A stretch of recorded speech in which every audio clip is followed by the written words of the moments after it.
جو ہی 8 رکھتے ہو گئی ہیں اور نوجوان خاص طور پر چلے جاتے ہیں، ایسا مت کیا کریں. بزرگ تو پھر بھی بیچارے کھڑے رہتے ہیں، بیٹھے رہتے ہیں، تو بہت سے لوگ چلے جاتے ہیں. یہ بحث نہیں ختم ہو رہی ہمارے ہاں کہ ایک تو یہاں تک سوال ہوتا ہے کہ کیا تراویح ہے بھی، اور پھر حوالے دیے جاتے ہیں کہ نہیں اس دور میں تو نہیں تھی، پھر سیدنا عمر کے دور میں، اور یہ باتیں ہوتی ہیں.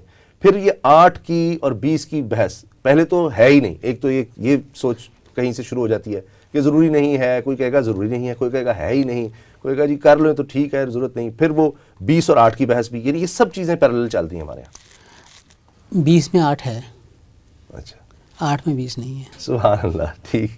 آپ 20 پڑھ لیں گے 8 آٹومیٹکلی اس کے اندر آ جائے گی. واہ. 8 پڑھیں گے نا تو 12 رہ جائیں گی. جی ہے 20 ہی. ہے 20 ہی.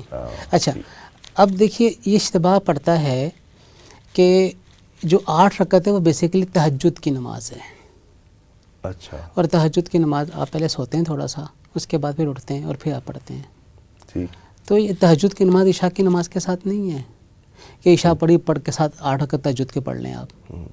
تہجد تو وہ صبح صادق کے قریب کا جو وقت ہے جی، جس کے بارے میں کہا گیا تتجافی جنوبہم عن المضاجع جنوبہم، جو اپنے پہلوؤں کو اپنے بستروں سے الگ رکھتے ہیں، دور رکھتے ہیں.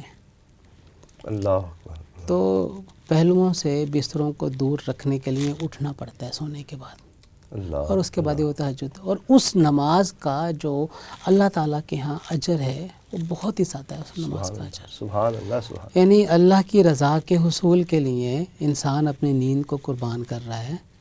اور ماہ رمضان تو تہجد پڑھنے کے لیے ایسا خوبصورت مہینہ ہے کہ انسان باقی ایام میں شاید تہجد کی نماز نہ پڑھ پاتا ہو، لیکن ماہ رمضان میں جب وہ سحری کے لیے اٹھتا ہے جی جی.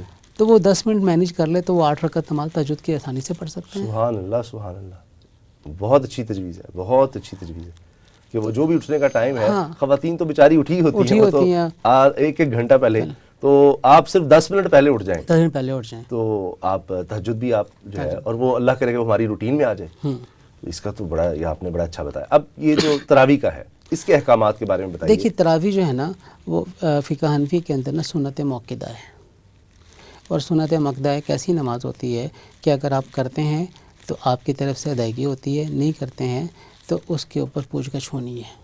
اللہ اللہ. تو یہ سنت موقدہ کے ذیل میں ہے اور ہر مسلمان کے لیے اس کا پڑھنا ضروری ہے.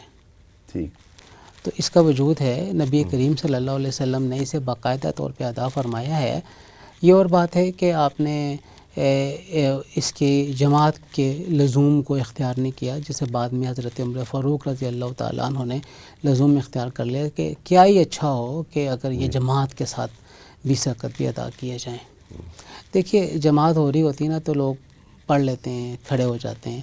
ہر بندے کا الگ سے وقت نکال کے پڑھنا بڑا مشکل ہو جاتا ہے. اگر آپ آپشن دے دیں نا آپ بھی پڑھ لو، مطلب خود ہی پڑھ لیں آپ، تو وہ آپشن پہ 100 میں سے شاید 10 بندے عمل کریں.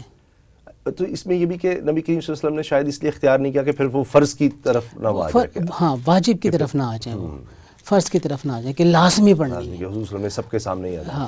اور سیدنا عمر فاروق رضی اللہ تعالیٰ عنہ کے بعد کیا یہ پھر معمول رہا؟ پھر صحابہ معمول رہا، کرام، تابعین کا، تبع تابعین، بالکل آگے معمول جتنے بزرگ آئے رہا، آگے چلتے رہے ہے، معمول رہا.